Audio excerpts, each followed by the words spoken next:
Good morning students. इस video lecture में हम आज क्लास 9th के जो chapter atom and molecule chapter है उसका एक ब्रीफ इंट्रोडक्शन लेने वाले हैं। और इस इंट्रोडक्शन में अपन क्या पढ़ेंगे? Idea of atom and molecule, second laws of chemical combination, और उसके बाद हम डिस्कस करेंगे डाल्टन्स एटॉमिक थियरी।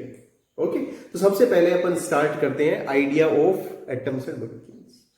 तो इसके लिए हमें थोड़ा सा कहां जाना पड़ेगा? We have to go in history. तो सब हम बात करेंगे कि जो ग्रीक और इंडियन फिलोसोफर्स थे, Greek and Indian philosophers, they are always curious to know about the unseen form of matter।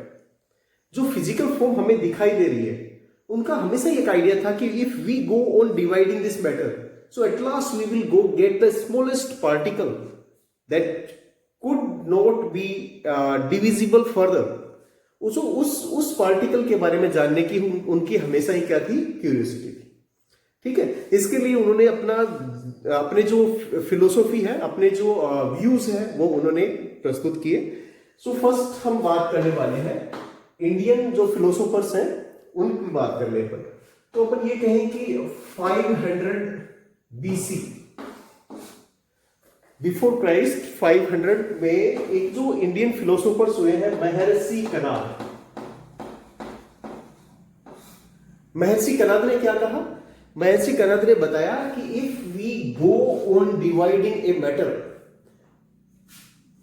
at last we reaches to such a phase that the particle which is obtained is not further divisible।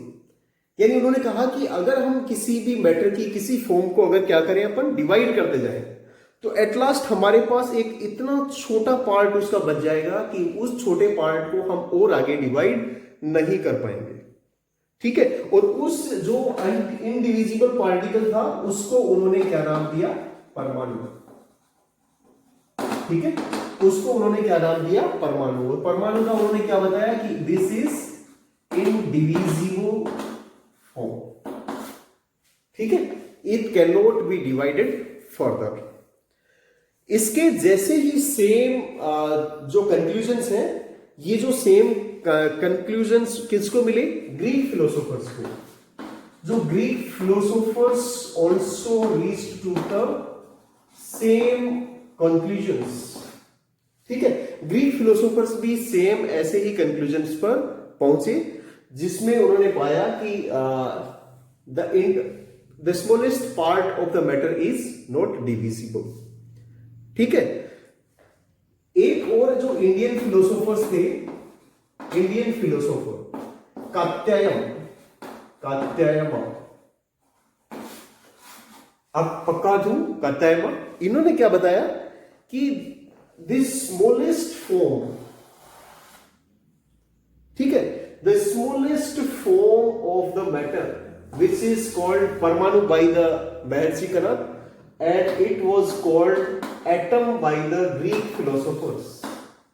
ठीक है, Greek philosophers ने उसको क्या नाम दिया? Atom, और कनाद ने क्या नाम दिया था? परमाणु। तो उन्होंने कहा कि ये जो इंडिविजिबल फॉर्म है, many times this indivisible form does not exist freely, does not exist freely। कि ये जो smallest form of matter है, या smallest particle of matter है, it cannot be freely exist। तो ये freely exist नहीं करता, तो ये कैसे exist करेगा? उन्होंने बताया कि these atoms और परमाणु they combine to form molecules or we can say compounds। ठीक है, कि ये जो स्मॉलेस्ट फॉर्म ऑफ मैटर है, एटम और परमाणु, ये फ्रीली एग्जिस्ट नहीं कर सकता। ये फ्रीली एग्जिस्ट नहीं कर सकता, तो ये एग्जिस्ट करने के लिए क्या होते हैं? दीज एटम्स और we can say these smallest form combine together to form freely existing form, and that is molecules or compounds। Okay, so this is the brief idea what is atom and what are molecule। Okay, atom is the smallest form of any matter, but it cannot exist freely, they combine to form molecules। Okay, next we go for the law of chemical combination. As we conclude from the discussion, idea of atom and molecule, that atoms combine to form molecules. Okay, or we can say molecules is a chemical combination of two or more atoms, two or more same or different atoms, we can say. Okay, so how do the atoms and molecules combine? Okay, because this discussion was based on philosophy. There is no science behind it. They cannot prove it experimentally. So that is only the philosophy. Later, some scientists tried to prove this, how the atoms or the molecules, they react with each other. So first law, from the laws of chemical combination, first law we are going to study, that is law of conservation of mass. Law of conservation of mass. Okay. So what is law of conservation of mass? Antoine we can say, Antoine Lavoisier. Antoine Lavoisier in 1774 proposed that whenever a chemical reaction occurs, there is no loss or gain of mass. Mass remains conserved, or we can say mass of reactant is always equal to the mass of product. We can simply say, what is this law? Mass of reactant in a chemical reaction is always equal to the mass of products. Okay, mass of the reactants is equal to the mass of product. He proved it by the experiment. How did he prove the law of conservation of mass? Law of conservation of mass. He found that if 100 gram of calcium carbonate is heated, then we get 54 gram of calcium oxide and 44 gram of carbon dioxide. So the mass of the reactant is equal to mass of the product.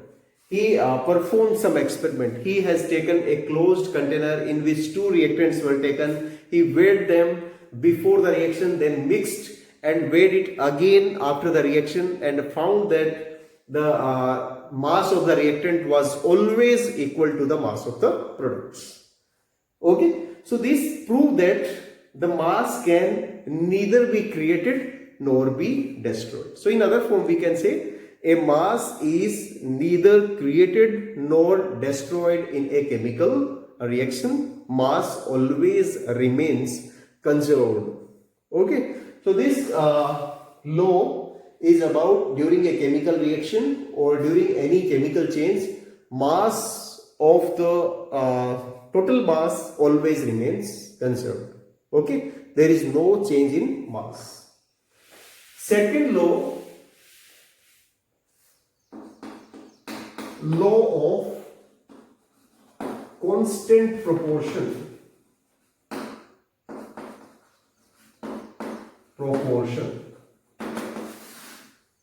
What is law of constant proportion? Joseph Proust in 1799. What he experimented? He experimented that if we take a chemical compound, okay, compound is what? Compound is a combination of two or more different type of atoms. For example, we can take H2O, CO2, these are the compounds. So in these compounds, whenever these compounds are formed, the elements which combine to form a compounds, they always combine in a fixed ratio. How? In this one we can see the mass of hydrogen. Later we are going we will discuss in this chapter what is atomic mass. Now here we are only considering mass of two hydrogen atoms is 2 gram. Oxygen, mass of oxygen atom is 18 gram. The simple ratio is 16 gram, 1:8. Okay, 1:8. So whether the water is obtained from underground, whether it is obtained from rain, whether it is obtained from ice caps, or whether it is made in laboratory, always the ratio in a molecule of water is fixed, that is 1:8 ratio by mass. Okay, so hydrogen and oxygen always combine in 1:8 ratio to form water, irrespective of its sources. पानी चाहे कहीं से भी आया हो, उसके अंदर जो मोलिक्यूल है उसमें हाइड्रोजन और ऑक्सीजन का जो रेशियो है, हाइड्रोजन और ऑक्सीजन का रेशियो क्या होगा, हमेशा 1:8 होगा. ऐसा ही अपन अगर ये देखें कि कार्बन डाइऑक्साइड है, इसमें जो रेशियो है, कार्बन का जो मास है 12 ग्राम, ऑक्सीजन का मास 2 into 16 32 ग्राम. दो ऑक्सीजन एटम है तो उनका मास 32 ग्राम. अगर इसका जो रेशियो देखें 4 3 जा 12 4 8 जा 3:8 रेशियो. अब ये जो कार्बन डाइऑक्साइड है ये चाहे कहीं से भी आए, चाहे ये हमें कंबशन से मिली हो, चाहे रेस्पिरेशन में हमने रिलीज की हो, चाहे कार्बोनेट्स की एसिड के साथ रिएक्शन से बनी हो, चाहे किसी भी तरीके से कार्बन डाइऑक्साइड रिलीज हुई हो, तो कार्बन डाइऑक्साइड चाहे जहां से भी किसी भी सोर्स से रिलीज हुई हो या किसी भी सोर्स से बनी हो, हमेशा ही उस कार्बन डाइऑक्साइड में कार्बन और ऑक्सीजन के मास का जो रेशियो है वो क्या होगा, 3:8 ही होगा. समझ रहे हैं मेरी बात? तो ये जो है कि whenever elements combine to form compounds, they always combined in a fixed proportion by mass. वो मास के एक फिक्स्ड प्रोपोर्शन में या फिक्स्ड रेशियो में ही वो क्या होते हैं, कंबाइंड होते हैं. तो ये जो लॉ है इसको क्या बोलेंगे अपन, लॉ ऑफ कांस्टेंट प्रोपोर्शन. ठीक है, तो law of conservation of mass, mass can neither be created nor be destroyed. Law of constant proportion, when elements combine to form a compound, they always combine in a fixed ratio by their masses. Okay, now we proceed towards the Dalton's atomic theory. अब ये जो laws थे, laws of chemical combination, laws of chemical composition के लिए एक suitable explanation नहीं था. वो सुटेबल एक्सप्लेनेशन देने का काम किसने किया, जॉन डाल्टन. अब अपन थोड़ी सी जॉन डाल्टन की बात कर लें. जॉन डाल्टन ने अपना जो कैरियर है वो क्या शुरू किया था, एक साइंस टीचर के तौर पर, साइंस स्कूल टीचर. ठीक है, साइंस स्कूल टीचर के तौर पर लंदन में अपना करियर शुरू किया और बाद में वो एक एमिनेंट साइंटिस्ट बने. ठीक है, तो ये जो जॉन डाल्टन थे, इन्होंने क्या बताया कि इन्होंने किसको बेस माना, इन्होंने बेस माना डिविजिबिलिटी ऑफ मैटर को, जो फिलोसोफर्स ने बताई थी ना, डिविजिबिलिटी ऑफ मैटर, कि मैटर को डिवाइड करते हुए एट लास्ट हमें ऐसा पार्टिकल मिलेंगे जिनको अपन क्या कह देते हैं, जो इनडिविजिबल है, और उनको क्या नाम दे दिया गया था, एटम नाम दे दिया. उसको उन्होंने बेस माना और उसको बेस मान के उन्होंने क्या किए, कुछ पोस्टुलेट्स दिए. उन पोस्टुलेट्स को अपन क्या कहते हैं, डाल्टन्स एटॉमिक थ्योरी. अब हम थोड़ा सा बात कर लेते हैं कि ये जो पोस्टुलेट्स हैं वो पोस्टुलेट्स क्या है. ठीक है, तो सबसे पहली तो बात हमारे पास क्लियर है कि जो हर एक जो एटम है, every atom is made up of, अपन ऐसे कह रहे हैं कि postulates of Dalton's atomic theory.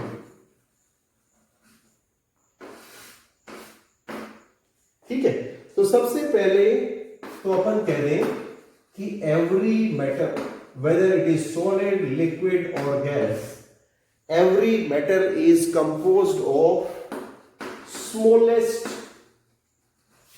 indivisible particles, और उन पार्टिकल्स को क्या कह देते हैं अपन? एटम्स। तो अपन ये कहते हैं कि फर्स्ट पोस्टुलेट क्या है हमारे पास कि every matter is composed of smallest indivisible particles और units, those are known as atoms. Okay, next हम बात करते हैं कि एक जो सब्सटेंस है उसके जो भी एटम्स होंगे वो एटम्स क्या होंगे? एक दूसरे के आइडेंटिकल होंगे। ठीक है, एक मान लीजिए ऑक्सीजन गैस है, वो ऑक्सीजन गैस चाहे से हमें कहीं से भी मिली हो, उस ऑक्सीजन के जो एटम्स होंगे वो एटम्स हमेशा ही ऑक्सीजन के एटम्स एक दूसरे के क्या होंगे? आइडेंटिकल होंगे, है ना। तो इसको अपन ऐसे कह सकते हैं, atom of same elements are identical. ठीक है, क्या कहते हैं अपन? Atoms of same element. Same element जैसे मैंने एक एग्जांपल देके आपको बताया कि ये जो एटम्स होंगे एक ही एलिमेंट के, अब मैंने ऑक्सीजन गैस का एग्जांपल दिया, ऑक्सीजन के जितने भी एटम होंगे वो एक दूसरे के क्या होंगे? एग्जैक्टली सेम होंगे, आइडेंटिकल होंगे, एक दूसरे के बिल्कुल फोटोकॉपी अपन कह सकते हैं। Photo in the sense of size, in the sense of mass, in the sense of properties. ठीक है, identical in size, mass and properties. ठीक है, एक एलिमेंट के जितने भी एटम्स होंगे वो एक दूसरे के एग्जैक्टली क्या होंगे? सेम होंगे। थर्ड जो पॉइंट है या थर्ड जो पोस्टुलेट है, ये तो अपन ने सेम एलिमेंट की बात करी। थर्ड अपन बात कर लेते हैं atoms of different elements.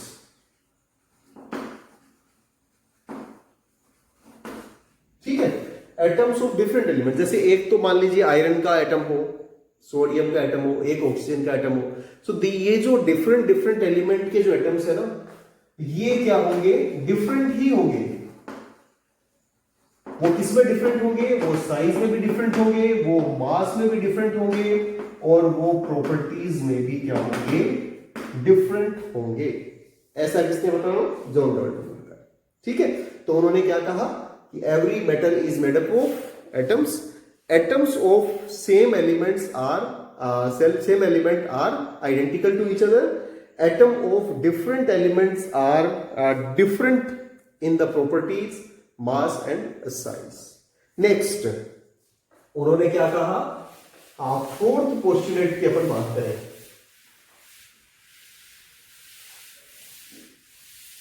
Dalton's atomic theory के फोर्थ जो पोस्टुलेट है अपन उसकी बात करते हैं।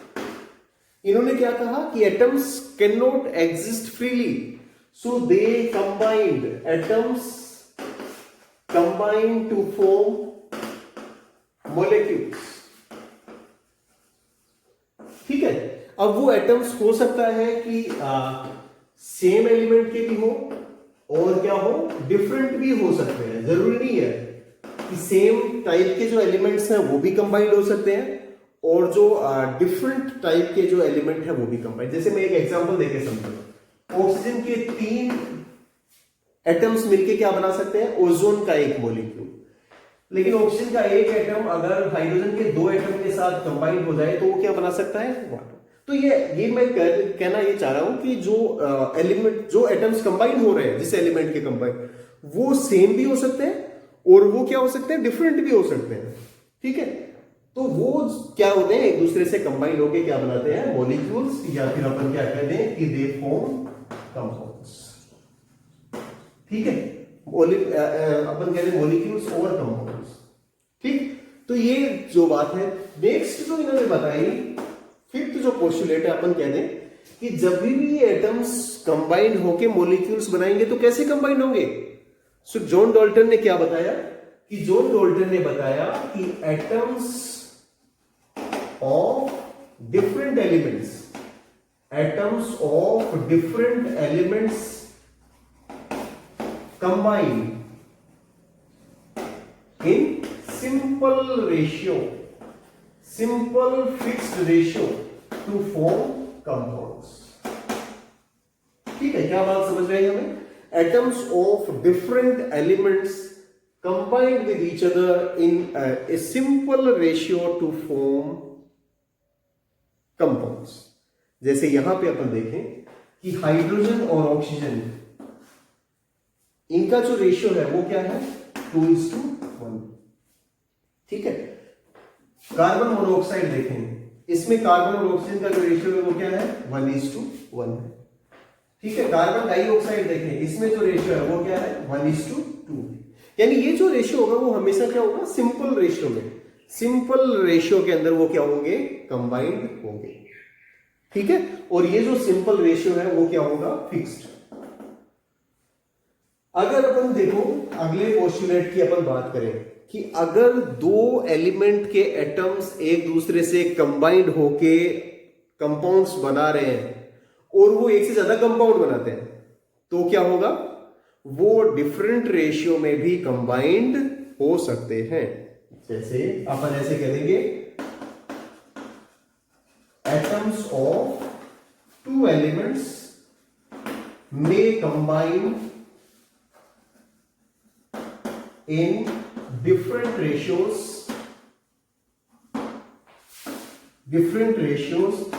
to form different compound. यानी उनसे जो कंबाइन होने के बाद वो डिफरेंट रेशियो में कंबाइन तो हो सकते हैं, लेकिन उनसे जो बनेंगे वो सेम कंपाउंड नहीं बनेंगे. उनसे क्या बनेगा? डिफरेंट कंपाउंड बनेगा. जैसे अपन बात कर लेते, देखो ये कार्बन मोनोऑक्साइड, ये क्या है? कार्बन डाइऑक्साइड, है ना.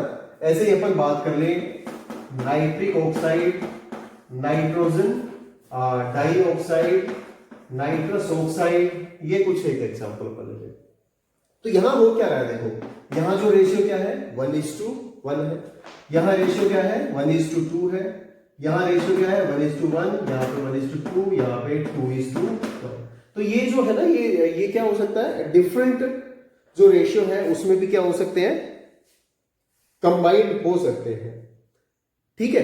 अब अगली जो बात करें अपन, देखिए अगला जो पोस्टुलेट है उसकी अपन बात करते हैं कि एक कंपाउंड के अंदर, ठीक है, एक कंपाउंड के अंदर एलिमेंट्स के जो एटम होंगे ना, in a compound the kind and number of atoms is always fixed. ठीक है. एक कंपाउंड के अंदर जो एलिमेंट्स हैं,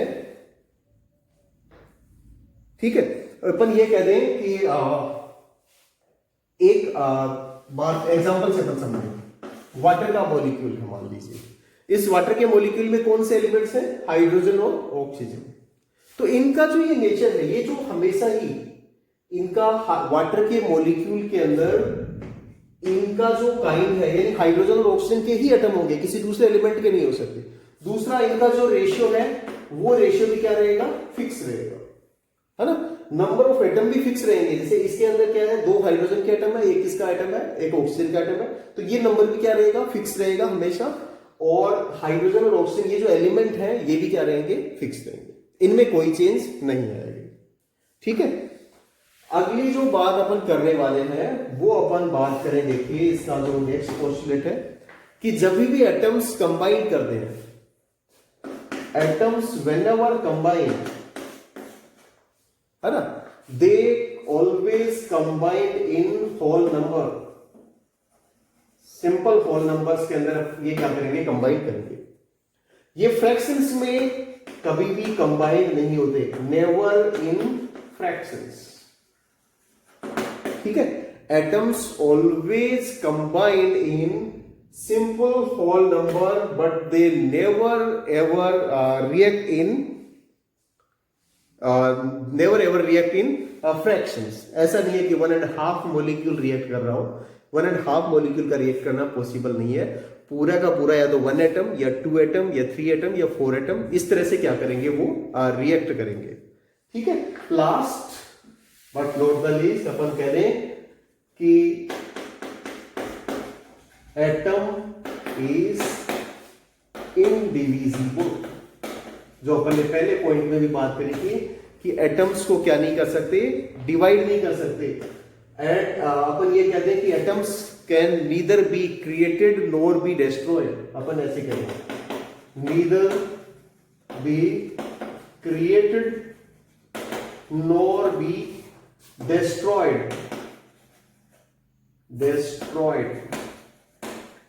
in a chemical reaction। एक केमिकल रिएक्शन के अंदर जो एटम्स हैं उनको ना तो क्या कर सकते हैं अपन बना सकते हैं और ना ही उनको क्या कर सकते हैं, डिस्ट्रॉय कर सकते हैं। ठीक है, तो अगर अपन उनके लॉज ऑफ केमिकल कॉम्बिनेशन की बात करें तो वो इस डाल्टन्स एटॉमिक थ्योरी से सेल्फ एक्सप्लेनेटरी है।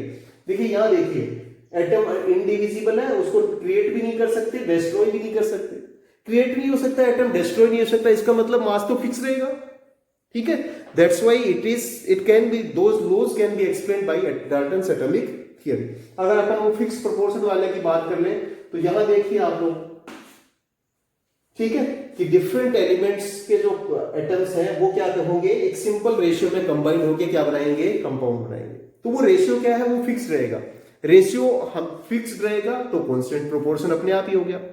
ठीक है, तो इस तरह से देखिए ये जो डाल्टन्स एटॉमिक थ्योरी है, इस डाल्टन्स एटॉमिक थ्योरी के थ्रू अपन क्या कर सकते हैं, we can explain both the laws of chemical combination. That's all for this class. See you in the next class. Keep learning, keep growing. Thank you so much.